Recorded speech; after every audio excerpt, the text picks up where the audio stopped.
to another edition of CROCAMO'S County Report. My name is Romilda CROCAMO, and I am the Luzerne County Manager. Today, we have the Acting Director of the Bureau of Elections, Emily Cook, with us. We are in the final stages of preparing for the election, and I thought Emily could join us today and give us some updates and make a plea for people to volunteer or sign up to help out with elections. Emily, how are you today? I'm doing well. How are you today? I'm good. Good to be here. So I want you to tell the audience, so first of all, some important dates regarding the election. Sure. So some important dates to remember will be the April 8th voter registration deadline, and I believe it's April 16th is the deadline to register for a mail-in ballot or absentee ballot. So make sure that you're checking your voter registration and that your ballot applications, should you choose to vote by mail, are up to date. You can check that on pavoterservices.pa.gov. You can also find your polling place information there as well. Okay, and of course, Election Day is what day? April 23rd. Okay, and tell the audience, how many polling places does Luzerne County have? We have 186 polling places, voting precincts in all throughout Luzerne County. Right. So tell us what you're doing right now, because this is a very critical time for the election, because we have to prepare for Election Day, and also we have to process the mail-in ballot. So tell the audience what you're doing right now and what will be happening soon prior to Election Day. Sure. So what we've been working on in the last several weeks has been getting an inventory of all of our supplies for each and every machine, and everything that you see on Election Day, we need to prep well in advance. So making sure that we have paper, which we have ordered, Very over good. 800,000 sheets of paper. I'll keep plugging that. Yes. Every opportunity We ordered get. the paper. We ordered the paper.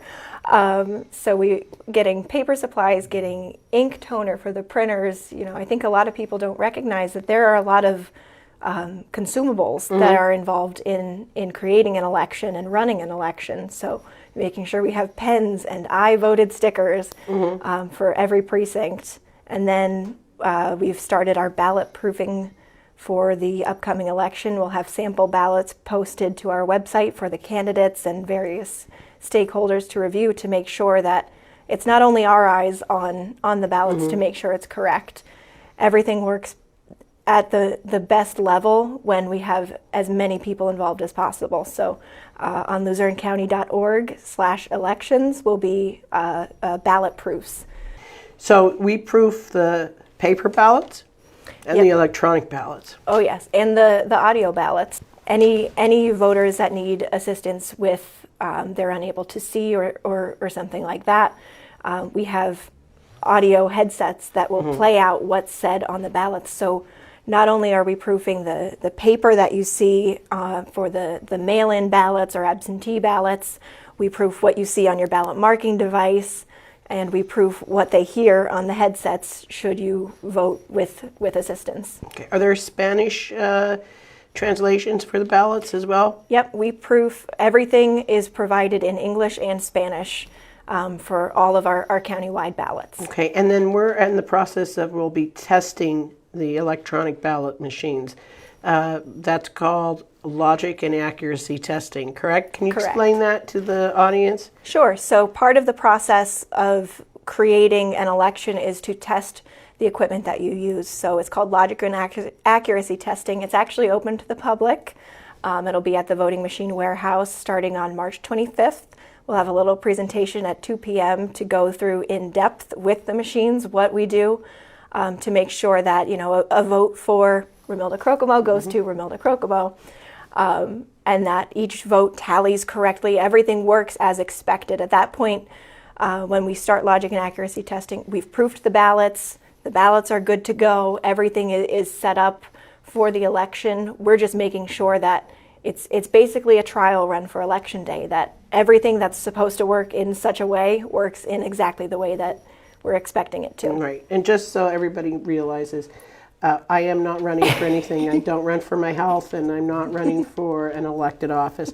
And one final plug, I think we need poll workers and rovers and people to assist with the election. Absolutely. How do they go about finding out how they can help? So if you're looking to sign up to be a poll worker, we're always looking for poll workers. You can actually fill out a form. It's right on the LuzerenCounty.org elections website.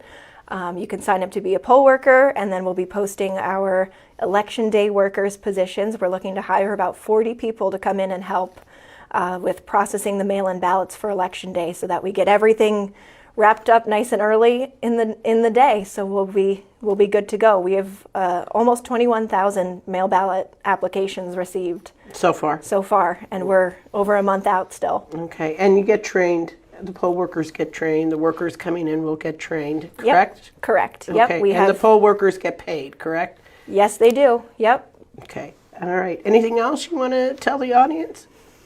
I don't think so. I think that covers all of our heavy hitters. Good. Yeah, we got a lot of work in front of us for at least another 2 months, correct? Easily. All right. That's another edition of CROCAMO'S County Report. I hope everybody stays well.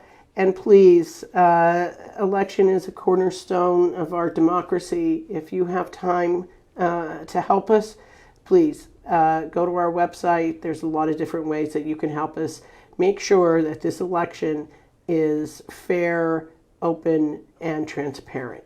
Thank you.